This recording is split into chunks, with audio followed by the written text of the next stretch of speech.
It is 6 a.m. on Saturday morning, probably one of my favorite times throughout the whole week, and as most of the world is enjoying sleeping in, I try to leverage my early morning productivity and build indie games. If this is your first time on the channel, my name's Ben, and I'm building a game called Dauphin, which is a 2D pixel art RPG about a marine biologist working to explore and save the world's oceans and their inhabitants. I always like to go through the same morning routine before getting to work, and unsurprisingly, this starts with coffee. While that's brewing, I like to take those few minutes as an opportunity to do some breathing exercises. I follow something called the Wim Hof method, and I'll leave a link in the description if you're curious. I find that apart from augmenting my focus for the morning, these exercises help wake me up and I just feel pretty good afterwards. After that exercise, with my first sip of coffee each morning, I like to try and make an entry in my journal. I used to do this in a physical notebook, but I've since switched to a cool app called Day One. In this entry, I just try to come up with what I want to accomplish during the day, or if it's a Sunday, what I want to tackle in the week ahead. With the morning routine knocked out, it's time to start development. If you've been following my devlogs for Dauphin, you'll know that in the last episode, I worked to extend my combat system, allowing the player to fight and ultimately defeat and cleanse corrupted sea life, and allow those corrupted enemies to drop loot. Now, as you're watching this demo, you're probably thinking a lot of the same things that I am. It looks pretty bland. The health bars don't really seem like they fit over top of the enemies, and when the enemies are defeated, the way that they drop loot is totally boring. It's even hard to tell that what they drop is loot. My goal today is to make this system more fun to look at and more fun to play. If you look at my bugs and tweaks column here in Trello, you'll see a lot of the individual tasks that I think will help. I certainly won't be able to tackle all these today, but I'm going to do my best. The first thing I'm going to work on is adding a spread to dropped items so that when you defeat the enemy, they don't just fall directly underneath the enemy, but they kind of bounce out to the side.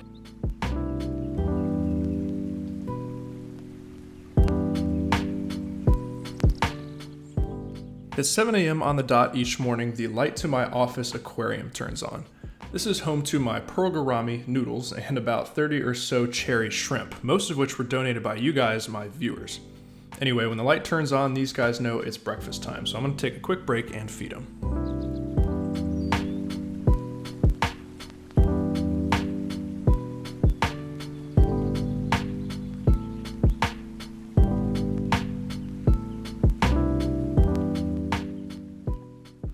Alright guys, checking in around 7:45 this morning, and as you could just see, I've made some pretty big improvements to the items that enemies can drop. This is my sand crab shell fragment, my one droppable item that I have right now. And as you can see, I've changed it from kind of a reddish orange color to the corrupted color. I realize that it makes more sense that if we're fighting the corrupted version of the enemy, that should drop some piece of corruption when he's defeated, rather than a piece of a normal looking shell. But anyway, apart from just the color, you can see that I've also added this animation, which includes a little bit of a shadow to kind of show that the item jumps up into the air when it's dropped and ultimately falls down onto the ground for you to pick up. In practice, I've combined this new animation with the addition of a force to the dropped game object so that it drops a little bit further away from the enemy. So we'll go ahead and fight some of these crabs, and when we defeat one, you'll see that this thing jumps up into the air, falls, and slides a little bit further away from the crab. This kind of draws your attention to it as a player, hopefully telling you that you should go interact with that little thing. And overall, I think this is a huge improvement to what we had at the beginning of the morning.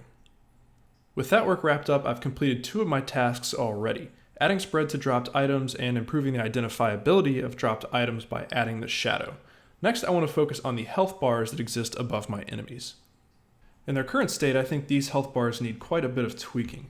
The colors just don't quite look right, they're not colorblind friendly, and ultimately, as I mentioned in a previous devlog, we're not actually killing these crabs, so this bar doesn't represent their health. Really what we're doing is cleansing these guys of corruption and turning them back into their normal healthy selves.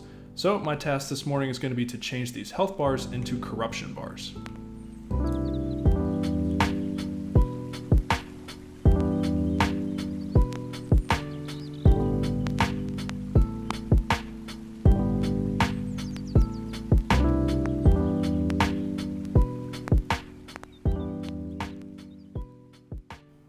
Alright guys, checking back in at 8:30 with an update to the corruption bar. As you can see, this looks quite a bit different. I've swapped out the red and green colors for kind of a cyan and purple to match the color of the corruption on the enemies.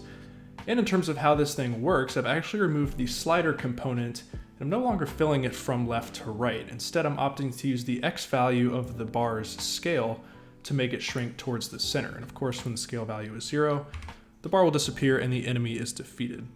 By doing this, I don't really have to take into account color blindness because the shape of this UI element is letting us know what the value of it is rather than the colors. Now let's go ahead and check this thing out in game. And unfortunately, I have to preface this with the fact that I'm not totally sold on this effect yet. Go ahead and attack one of these crabs and you will see the corruption bar appear. A couple things pop out. I think the color looks pretty nice, but the big thing here is that the bar is already sized down based on the first hit that we just did. So what that means is we don't really know what the max level of corruption was, and we don't know what percentage of damage we just did with that first attack. So we're missing some pretty important information there. Apart from that, I do like the fact that it gets smaller and eventually disappears. I think that's a cool way to convey the information that the corruption is almost worn off. But yeah, I need some visual tweaks, and I still need to figure out how to get that maximum corruption level identified and kind of shown to the player. So if you guys have feedback on this, I would love to hear how I can improve this effect. I don't think I'm going to do any more development on this corruption bar task today, but I do want to come back to it after putting some more thought into it. I do have a specific way that I like to note that in Trello here. If I go ahead and click on my task, I will add a label called Needs Research, and this just lets me know that I need to put some more thought into how I want to implement this before I'm ready to pull it back into a development state. So with that done, you can see I have 3 tasks left on the board for today. First is converting my loot tables into scriptable objects, which is really just more of a performance increase than anything else. And then ultimately I want to add floating text for damage and floating text for loot that the player collects.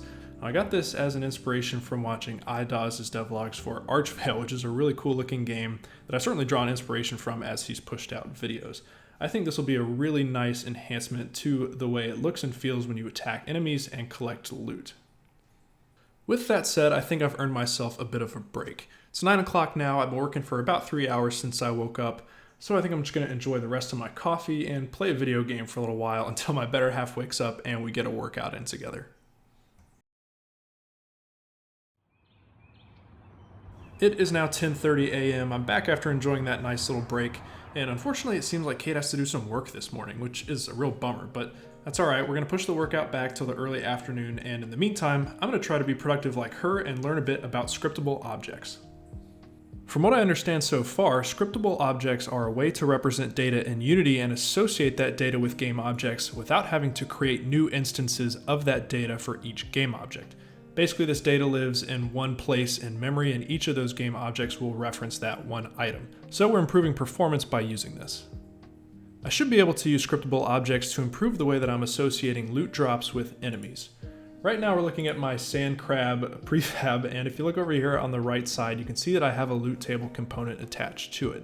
This component keeps track of how many different items the sand crab can drop when it's defeated, and the probability weight of each of those items being dropped.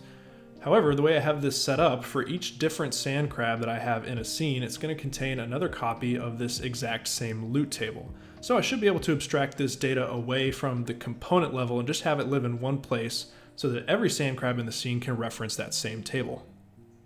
I haven't used these at all before, so I'm going to start by reading the documentation thoroughly and then get coding. I'll let you know once I have a result.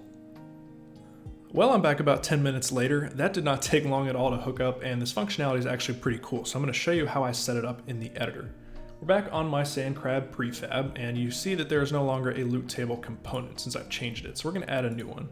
You can see that it no longer lets me define the table here. It's just looking for a loot table scriptable object, so we'll go ahead and create that. Go into my sand crab folder here inside my project hierarchy, right click and create loot table. Now I added some code within the loot table scriptable object to allow me to create one of these from the menu here. So go ahead and call this sand crab loot table. Now once we have that selected over here in the inspector, this is now where we're going to be defining the entries for the table. So I'm going to set this up same as before, one item, the sand crab shell fragment, and we'll make it so that this always drops. Now we can head back to the sand crab prefab and drag that item into the field here. And that's it. Now every time we have a new sand crab in the scene, it should be looking at this same location in memory at this loot table to figure out what should be dropped. So let's go ahead and play and make sure this works and make sure the crabs are actually dropping shells when they're defeated. Sure enough, there we go. All right, with that task complete, I only have 2 more to take care of this afternoon. I think these are both going to take quite a bit more time, and they're also going to be related, so I'm not going to dive in right now and burn myself out. I think now I am going to take a bit of a longer break, do some chores around the house, and hopefully exercise, and then we'll catch up sometime this afternoon. Hey everyone, welcome back. It is now 1 p.m. and since you last heard from me, I had a great workout with Kate that ended in a beautiful walk outside. I'm back home and showered now and trying to think about the rest of my plans for the day. It's gorgeous outside today, so I'm thinking I'll do a little bit of prep work for dinner now and hopefully knock out the rest of my dev work so that I can enjoy an afternoon on the balcony.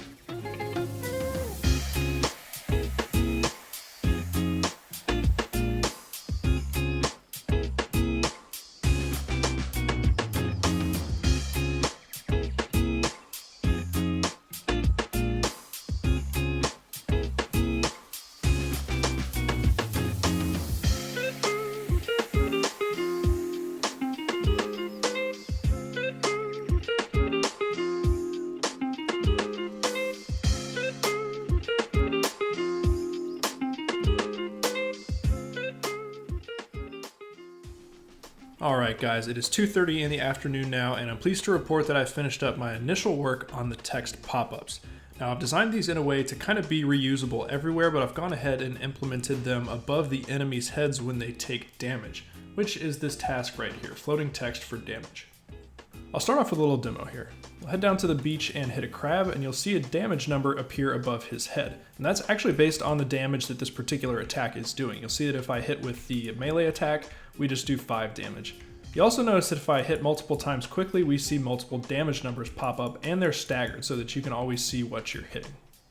In terms of the visuals, these numbers are almost completely configurable to look however I want, so they'll certainly change at some point in the future. I do have to say though, I'm happy with the way this looks just for my first iteration. This ended up being pretty simple under the hood.